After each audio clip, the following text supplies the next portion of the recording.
Hello everyone, welcome to my YouTube channel.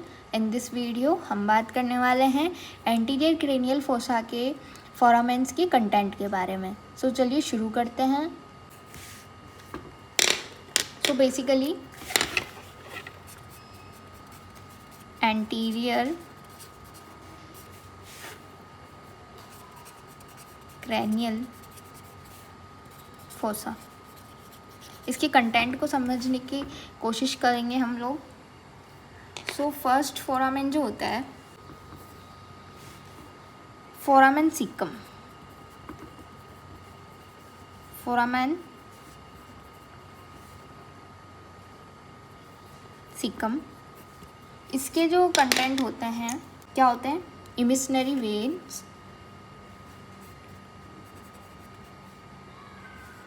इमिशनरी veins जो होती है to superior sagittal sinus from upper part of nose. Superior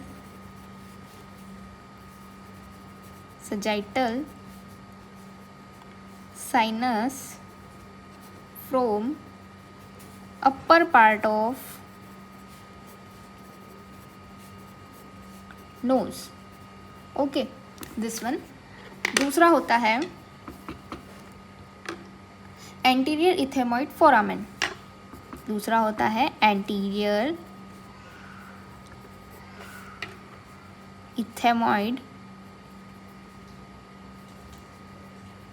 इथेमॉइडल foramen.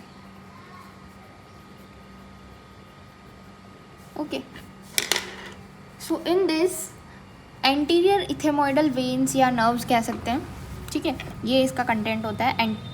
क्या होता है? Anterior ethmoid vessels and nerves. Now third one,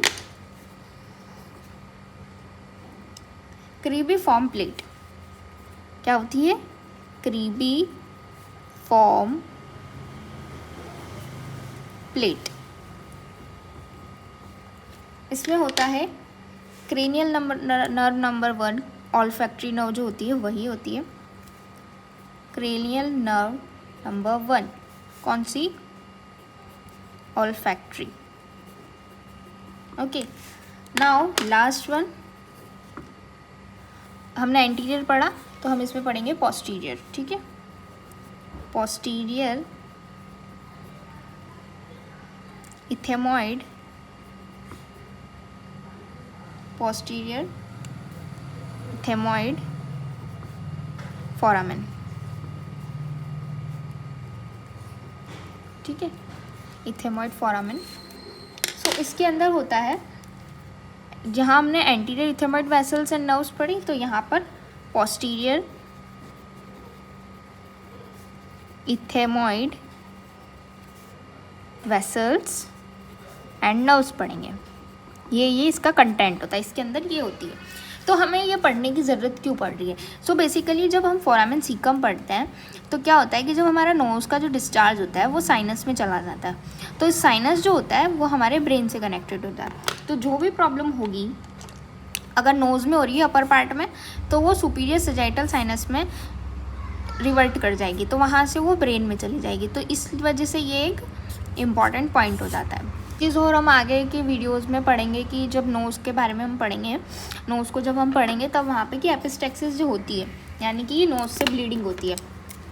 epistaxis जो होती है तो वहाँ पर कौन सा फोरामेन वर्क करेगा, कौन सी वेसल्स? तो हमारी एंटीरियर इथेमॉइड वेसल्स जो होगी वो रिस्पॉन्सिबल होगी, ना कि पोस्टीरियर इथेमॉइड वेसल्स। ओके, तो यहाँ से ब्लीडिंग होगी बट यहाँ से नहीं होगी। तो ये चीज़ हम एपिस्टेक्सिस के अंदर पढ़ते हैं, तो यहाँ से भी ये इंपॉर्टेंट पॉइंट बन जाता है। सो यही था एक छोटा सा point of view anterior cranial fossa के बारे में। इसमें 4 फोरामेंस होते हैं। तो फोरामेंस की जो कंटेंट है, ये जो पढ़े हमने कंटेंट पढ़े फोरामेंस के अंदर। तो फोरामेन सीकम होता है, एंटीरियर इथेमॉइड फोरामेन होता है, क्रीबीफॉर्म प्लेट होती है और पोस्टीरियर इथेमॉइड फोरामेन होता है। ये सब हमने पढ़े एंटीरियर क्रेनियल फोसा के अंदर। सो वीडियो कैसी लगी है? वीडियो को लाइक करें, शेयर करें, कमेंट करें और चैनल को सब्सक्राइब करें। Thanks for watching.